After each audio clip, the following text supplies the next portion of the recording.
Ball കയ്യിൽ കിട്ടിയാലേ കാലിൽ കിട്ടിയാലേ ഗോൾ അടിക്കാൻ പറ്റൂ. പിള്ളേരത് സമ്മതിക്കണ്ടേന്ന് ആ ഒരു കണക്ക് വേണമെങ്കിൽ പറഞ്ഞു തരാം. 20 ഷോട്ടുകളാണ് സ്പെയിൻ അർജന്റീനൻ ഗോൾ പോസ്റ്റ് നേരെ അടിച്ചത്.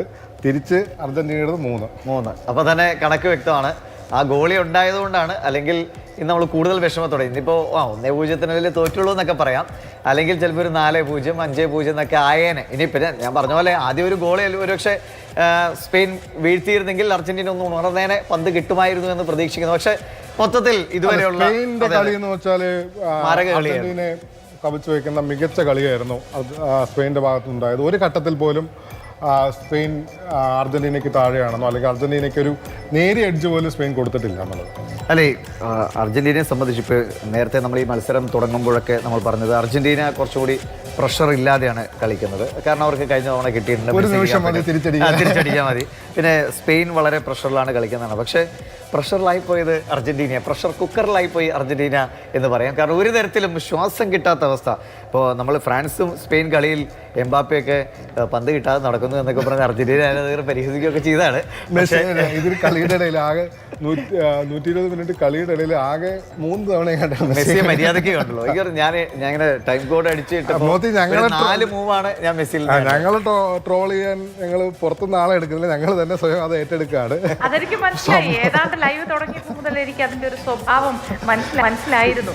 സമ്പൂർണ്ണ പരാജയം എന്നൊക്കെ പറഞ്ഞാൽ അതെ, വന്നപ്പോ ആദ്യം തന്നെ കണ്ടത് അർജന്റീന ജേഴ്സി ഒക്കെ ഇട്ട് ജിജി നിൽക്കും. അതിന് മാറ്റില്ല. അത് ഇനി എന്തായിരുന്നാലും ഈ ജേഴ്സി മാറ്റുന്ന പരിപാടി നന്നായി. ഞാൻ ഇടണമെന്ന് വിചാരിച്ചേട്ടാ, അത് നന്നായി. നമ്മള് ഈ ക്രിയേറ്റേഴ്സിനെ എടുത്തു പറയണ്ടോ. സുനിൽ സുനോജ് എന്ന് പറഞ്ഞ കക്ഷിയാണ് അതിഗംഭീരമായി മെസ്സിയുടെ അത് മില്യണാണ്. എനിക്ക് ഇന്റർനാഷണലി തന്നെ ആളുകളൊക്കെ ശ്രദ്ധിച്ചാണ് മെസ്സിയും മുത്തശ്ശിയും തമ്മിലുള്ള കഥകൾ, മെസ്സി പല കാലങ്ങളിൽ വരുന്നത്. അപ്പോൾ അതിൻ്റെ ഒരു തുടർച്ച നമ്മൾ അതൊക്കെ ആസ്വദിച്ച സ്ഥിതിക്ക് ഇതും ആസ്വദിക്കാം. മെസ്സി പക്ഷെ കാണുമ്പോൾ ഒരു വിഷമമൊക്കെ ഉണ്ട്, മെസ്സി എമ്മാൽ കുളിപ്പിക്കുന്നത് കാണാം. പക്ഷേ ഇതാണ് ഇപ്പം പുതിയ ജനറേഷൻ്റെ കാര്യം പറഞ്ഞ പോലെ ആരൊക്കെ അവരുടെ കാലമാണ്. മറ്റേ അവർക്ക് അങ്ങനെ ഒരു ഗുരുഭക്തിയോ അല്ലെങ്കിൽ അങ്ങനെ ഒരു വലിയ ആദരവോടുകൂടി കൊണ്ട് അവർ കളിക്കുന്നു, ജയിക്കുന്നു, അതിലെന്താ ഐ ഡോണ്ട് കെയർ എന്ന ഒരു മനോഭാവത്തിലേക്കായിരിക്കും പുതിയ തലമുറയുടെ ഒരു പ്രകടനം. എൻ്റെ അഭിപ്രായത്തിൽ ഒരു രാജ്യത്തിന്റെ ടീം എന്ന് പറയുന്നത് അത് ഒരു താരത്തിനെ മാത്രം ആശ്രയിച്ചുള്ളതാവരുത് എന്നതാണ്. ഇനിയും ഏറെ താരങ്ങൾ ഉണ്ടാവട്ടെ. അർജന്റീന എന്ന രാജ്യത്തിന്റെ ലോകകപ്പ് ടീം അങ്ങനെ മിന്നുന്ന പ്രകടനങ്ങളുമായി മുന്നോട്ട് പോട്ടെ. മെസ്സി ഒരു ഇതിഹാസമായി അപ്പോഴും തുടരും, ഫുട്ബോളിന്റെ മിശിഹയായി തുടരും. ഇനിയും മിശിഹമാരുണ്ടാവട്ടെ അല്ലേ? തീർച്ചയായും. പകരം വയ്ക്കാൻ ഒരാള് തൽക്കാലം ഉണ്ടാവില്ല എന്നുള്ളതാണ്. അല്ല, സമയം ഒരുപാട് എടുക്കും. ഞാൻ പറയാം മെസ്സി എങ്ങനെയാണ് നമുക്കറിയാം. ഇപ്പോൾ 2014 ലോകകപ്പിൽ കണ്ണീരണിഞ്ഞ് നിൽക്കുന്ന മെസ്സി, അതിന് മുൻപ് 2006 മെസ്സി ആദ്യമായി കളിക്കാൻ വരുന്ന മെസ്സി.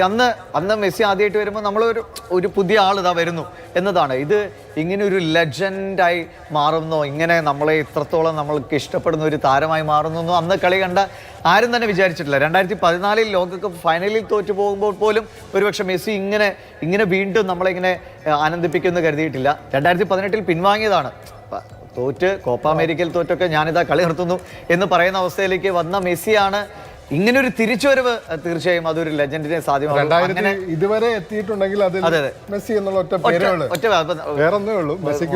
മെസ്സി ഒരാളിൽ മാത്രമാണോ എന്ന് വെച്ചാൽ ഒരാൾ കുറെ ആളുകളായി മാറുകയാണ്. അതാണ് മെസ്സി എല്ലാവരുമായി മാറുകയാണ്. അതുകൊണ്ടാണ് അദ്ദേഹത്തിന്റെ ഒരു എഫേർട്ടും അദ്ദേഹത്തിന്റെ ഒരു ആറ്റിറ്റ്യൂഡ്, ആളുകളോടുള്ള സമീപനം, സഹ കളിക്കാരോടുള്ള നമ്മളിപ്പോ ഡീപോളിന്റെയും ഒക്കെ ഇവരുടെ സൗഹൃദത്തെ അത് മെസ്സിയുടെ ഒരു അതും കൂടിയാണല്ലോ. നമ്മൾ ഒരാൾ മികവിൽ ഇങ്ങനെ ജയിച്ചു പോവുക, ഗോളടിക്കുക എന്നതിലല്ലാതെ ഒരു ടീമിനെ മുഴുവൻ തൻ്റേതാക്കി മാറ്റുക, അല്ലെങ്കിൽ താനും അവരൊക്കെ ഒന്നായി മാറ്റുക എന്നത് അതൊരു ലെജൻഡറി ആയിട്ടുള്ള ഒരു കാര്യമാണ്. അത് അങ്ങനെ വളരെ കുറച്ച് ആളുകൾക്ക് മാത്രം സംഭവിക്കുന്നത്. അതുകൊണ്ട് മെസ്സിനെ ഉണ്ടാവുമെന്ന് വെച്ചാൽ സംശയം. നമ്മൾ ഈ സ്പെയിനിൻ്റെ കളിയെ വിലയിരുത്തുന്ന സമയത്തൊക്കെ പറയുന്ന ഒരു കാര്യമുണ്ട്, ഒരു ഗോൾ അടിച്ചാൽ പിന്നെ ഒരാളെയും ബോൾ തൊടിയിക്കാതിരിക്കുക എന്നൊരു നയത്തിലൂടെ ആ ഒരു സ്ട്രാറ്റജിക് പ്ലേ ആണ് സ്പെയിൻ എടുക്കുക എന്നത്. ഈ കളിയിലും അതൊക്കെ തന്നെ. ഏതായാലും നമ്മൾ ഈ സാധാരണക്കാർ വിലയിരുത്തുന്നതിനേക്കാൾ എന്തുകൊണ്ടും അർജന്റീന ടീമിന് ഈ കാര്യങ്ങൾക്ക് ധാരണയുണ്ടായിരുന്നിരിക്കില്ലേ? അങ്ങനെയെങ്കിൽ എന്തുകൊണ്ട് പ്രതിരോധിച്ച് കളിക്കാൻ സ്വന്തമായി ബോള് കൈവശം വയ്ക്കാനൊക്കെ ഒരു ശ്രമം അവരുടെ ഭാഗത്തുനിന്ന് ഉണ്ടാവാതെ പോവുകയോ കഴിയാതെ പോവുകയോ ചെയ്തു എന്നതാണ്. സ്പെയിൻ എന്ന് പറയുന്നത് ഏറ്റവും മികച്ച ടീമുകളിൽ ഒന്നായി അവർ മാറിക്കഴിഞ്ഞു എന്നുള്ളതാണ്. ആദ്യത്തെ ഘട്ടങ്ങളിൽ, ഗ്രൂപ്പ് ഘട്ടങ്ങളിൽ ഒരു പിന്നോക്കം ആദ്യത്തെ ഒരു സമനില ഒഴിച്ചു കഴിഞ്ഞാൽ പിന്നീട് അവരുടെ ഒരു ടീം സ്പിരിറ്റ് അല്ലെങ്കിൽ ഒരു ടീം എന്ന രീതിയിൽ അവർ വല്ലാതെ മുന്നേറിയ ഒരു ടീമാണ്. അർജന്റീനയും സ്പെയിനും തമ്മിൽ കമ്പയർ ചെയ്യുകയാണെങ്കിൽ മെസ്സി എന്നുള്ള ഒരാൾ ഒഴിച്ചാൽ ബാക്കി 10 പേരും അർജന്റീനിയൻ ടീമിലുള്ള ബാക്കിയുള്ളവരെക്കാൾ മികച്ചവരാണ്. ഒരൊറ്റ ആൾ മാത്രമേ ഉള്ളൂ, മെസ്സി എന്നുള്ള ഫാക്ടർ മാത്രമേ ഉള്ളൂ. മെസ്സിയിലേക്ക് പന്തെത്താതിരിക്കാൻ സ്പെയിൻ കൃത്യമായ ആസൂത്രണം നടത്തി ബാക്കിയുള്ളവരെ മികച്ചു നിൽക്കുന്ന രീതിയിലുള്ള പ്രകടനവും നടത്തി. അതോടുകൂടി മെസ്സിക്കൊന്നും ചെയ്യാൻ പറ്റാത്ത സാഹചര്യമായി അർജന്റീന സ്വാഭാവികമായും തോറ്റു. സ്പെയിനെ സംബന്ധിച്ച് ഇപ്പോൾ അവരുടെ കളികളിലെ ആദ്യ മത്സരങ്ങൾ നമ്മൾ ഈ കാബോ വെർഡിയോടാണ് അവർ സമനില അല്ലേ. അപ്പോൾ അന്ന് എല്ലാവരും ഞെട്ടിപ്പോയി. സ്പെയിൻ പോലൊരു ടീമിനെ ഇങ്ങനെ ഒരു രാജ്യം സമനിലയിൽ തളച്ചു. സ്പെയിൻ അപ്പോൾ ഒരു ഫേവറേറ്റുകളിൽ നിന്ന് പെട്ടെന്ന് സ്പെയിൻ പിന്നാക്കം പോകുന്ന ഒരു അവസ്ഥ ഉണ്ടായി, കാരണം ആദ്യ കളി. പക്ഷേ പിന്നെയുള്ള എല്ലാ കളിയിലും അവർ ഗോൾ നേടുന്നുണ്ട്. എണ്ണം കൂടുതലില്ല, പക്ഷേ ജയിക്കുക. ഗോൾ 1 2 ജയം എന്നതാണ്. ഇപ്പോൾ വേൾഡ് കപ്പ് ഒരൊറ്റ ഗോളിലാണ് ജയിക്കുന്നത്. അർജന്റീനയും അങ്ങനെ ജയിച്ചിട്ടുണ്ട്. അപ്പോൾ അത് നേടുക, പിന്നീട് തങ്ങളുടെ പ്രതിരോധം ഉറപ്പിക്കുക എന്നത് ഓരോ കളി ചെല്ലും തോറും അതിങ്ങനെ ടൈറ്റ് ചെയ്ത് ചില മത്സരങ്ങളൊക്കെ വിരസമായിട്ടുണ്ട്, അത് സത്യമാണ്. നോക്കൗട്ടിന് മുമ്പുള്ള പിന്നത്തെ മത്സരങ്ങളൊക്കെ ജയിച്ചു സ്പെയിനെങ്കിലും ഒരു കളി ആസ്വാദനം എന്ന നിലയിലേക്ക് കൊണ്ടുവരാൻ കഴിഞ്ഞില്ല. പക്ഷെ അത് സ്പെയിൻ ഞെട്ടിച്ചത് ഫ്രാൻസുമായിട്ടുള്ള കളിയിലാണ്. ഫ്രാൻസിനെ പൂർത്തിയപ്പോൾ നമുക്ക് ഏകദേശം കപ്പ് അടിക്കുന്നുണ്ടായിരുന്നു. പിന്നെ നമ്മുടെ ഒരു ആഗ്രഹവും നമ്മുടെ ഇഷ്ടമൊക്കെ കപ്പ് കിട്ടിയില്ലെങ്കിലും സങ്കടമില്ല, അത് വേറെ വിഷയം. സങ്കടമുണ്ടിട്ടോ എന്നാണ് പുറമേ കാണുമ്പോൾ നമുക്കൊക്കെ മുദ്രാവാക്യം പോലെ പറയാൻ തോന്നുക. ഓർമ്മയില്ലേ ആ സിനിമയിലെ ഉള്ളിൽ സങ്കടമുണ്ടിട്ടോ, അത് അല്ലേ ചെറുതായിട്ട്. ഞങ്ങൾ 4 വർഷമല്ലേ ആയുള്ളൂ കപ്പ് വാങ്ങിയിട്ട്, അതങ്ങോട്ട് അതിന്റെ ചൂടങ്ങോട്ട് അറിയിട്ടില്ല. സ്പെയിൻ ആണെങ്കിൽ 16 വർഷമായി, പാവങ്ങളല്ലേ കൊണ്ടുപോട്ടെ. അല്ല, ഞാൻ ഡെസ്കിലേക്ക് വരുമ്പോൾ സബിത പറഞ്ഞതാണ്, എനിക്ക് വീണ്ടും ഓർക്കുമ്പോൾ ചിരി. ഞങ്ങളൊരു വിധം പറഞ്ഞ് സങ്കടപ്പെടുത്തിയിട്ടുണ്ട്. ഇനി ചേച്ചി കൂടി ഒന്ന് കൈവച്ചാൽ ഒന്ന് കരഞ്ഞേക്കും ചിലപ്പോ. അത് കഴിഞ്ഞ തവണയൊക്കെ പോയി. ഏതായാലും കരച്ചിലും സന്തോഷവും എല്ലാം ഒരു കളിയുടെ ഭാഗം തന്നെയാണ്. ജയവും പരാജയവും, ജയം അനിവാര്യമാണ് ഒരാൾക്ക്. അതുകൊണ്ട് അതിനൊപ്പം നിൽക്കുക. കാൽപന്ത് കളിയുടെ ആഗോള ജയത്തിനൊപ്പം നമ്മൾ നിൽക്കുന്നു അല്ലേ. അത്രേ അല്ല മത്സരം ഇടവേള പറഞ്ഞോ. ശരി, ഞാൻ വിചാരിച്ച ഇടവേളയാണ്. അല്ല, ഈ മത്സരത്തിൽ ഇപ്പോൾ നമുക്ക് ഇഷ്ടമുള്ള ടീം ഉണ്ടാകാം, അല്ലെങ്കിൽ ഒരു ടീം തോൽക്കണമെന്ന്, അതൊക്കെ സ്വാഭാവികമാണ്. പക്ഷേ ഏറ്റവും നന്നായി കളിക്കുക, അത് പരമാവധി അവരുടെ ഒരു 100% ആ കളിക്കളത്തിൽ ഉണ്ടാവുക എന്നത് അത് സ്പെയിൻ പുറത്തെടുത്താണ്.